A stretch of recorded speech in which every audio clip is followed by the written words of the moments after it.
Hi hello welcome to Vikitha foods. ఇవాళ మనం తయారు చేసుకోబోయే రెసిపీ సాంబారు. చపాలు పెట్టుకుందాం.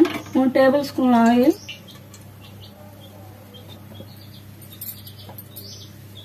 ఇప్పుడు ఉల్లిపాయలు వేసుకుందాం.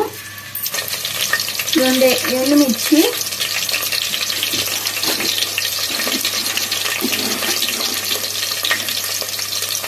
తెరమాదిగింది 1 టేబుల్ స్పూను, కరివేపాకు వేసుకుందాం.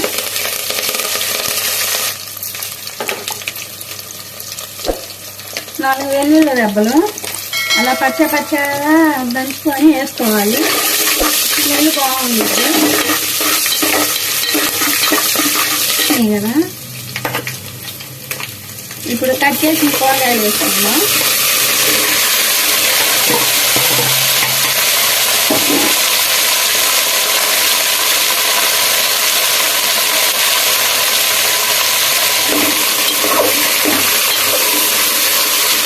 కలబెట్టుకుందాం. కొద్దిగా ఉప్పు వేసుకున్నాం. 1 టేబుల్ స్పూన్ వార వేస్తున్నాను నేను. తర్వాత మళ్ళీ వేసుకున్నాం. పసుపు కొద్దిగా, మళ్ళీ ఇప్పుడు ఇంకోసారి కలబెట్టుకున్నాం.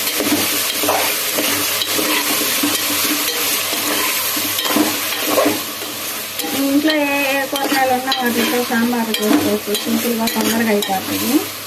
నేను మా ఇంట్లో అన్నీ ఉన్నాయి కాబట్టి ఐ రెండు అన్నీ వేసాను. మీడియం ఫ్లేమ్లో పెట్టుకొని ప్లేట్ పెట్టుకొని మగ్గనిచ్చుకున్నాం.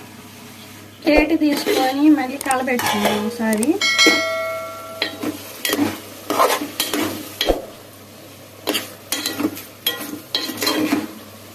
మళ్ళీ ప్లేట్ పెట్టుకున్నాం.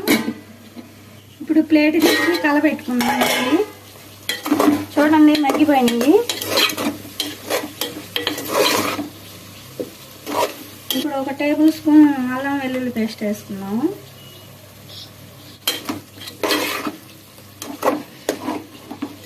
ఇప్పుడు 2 నిమిషాలు ప్లేట్ పెట్టుకున్నాం. ఇప్పుడు ప్లేట్ తీసి, ఇప్పుడు పచ్చివాసన పోయింది కదా, నేను ఆల్రెడీ చింతపండు రసం తీసుకొని పక్కన పెట్టుకున్నాను. ఇప్పుడు దీంట్లో పోసుకుందాం.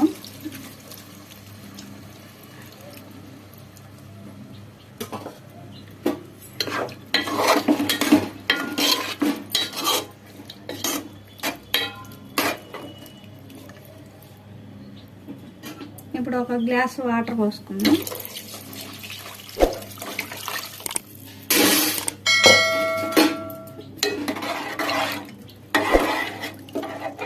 ఇప్పుడు ఉప్పు సరిపోయిందో లేదో ఒకసారి చూసుకొని మళ్ళీ ఉప్పు నాకు సాలేదు, నేను మళ్ళీ వేస్తున్నాను. కొద్దిగా రుచి సరిపోయినంత వేసుకోవాలి. ఇప్పుడు హైలో పెట్టుకొని ఒక 10 నిమిషాలు ప్లేట్ పెట్టుకోవాలి. చూడండి చింతపండు పులుసు కూడా కొద్దిగా మరుగుతున్నాయి. ముక్కలు కూడా బాగా ఉడిగిపోయినాయి.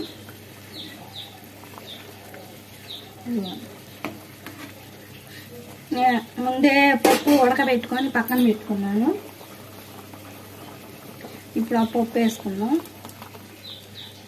నేను పప్పులో ఉప్పు ఏం వేయలేదు, నేను డైరెక్ట్గా ఉడకబెట్టుకొని పెట్టుకున్నాను. ఇప్పుడు 1 టేబుల్ స్పూన్ కారం వేసుకున్నాం. మనం పచ్చిమిర్చి కూడా వేసుకున్నాం కాబట్టి కొద్దిగా చూసే వేసుకున్నాం. తగ్గి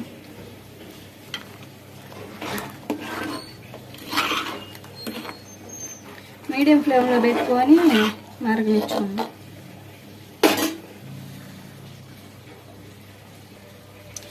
ఇప్పుడు మరుగుతున్నాయి కదా, కలబెట్టుకున్నాం. కొత్తగా మీరు ఎవరైనా మా వీడియో చూస్తున్నట్టయితే please subscribe, like, share, comment పెట్టండి. చాలా ఈజీ, సింపుల్గా చేసుకోవచ్చు. అన్నీ ముందే సిద్ధం చేసి పెట్టుకుంటే తొందరగా అయిపోద్ది ఏదైనా.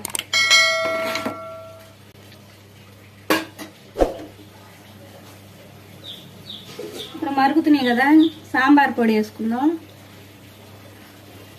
2 టేబుల్ స్పూన్లు తీసుకున్నాను.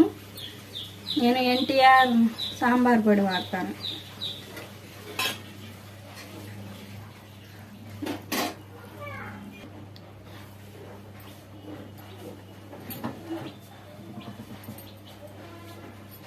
కొద్దిగా కొత్తిమీర వేసుకుందాం. ఇప్పుడు మనకి సాంబార్ రెడీ అయిపోయింది. స్టవ్ ఆఫ్ చేసుకుందాం. ఎంతో టేస్టీగా తొందరగా అయిపోయే సాంబార్ రెడీ. కొద్దిగా కొత్తిమీర వేసుకొని గార్నిష్ చేసుకుందాం.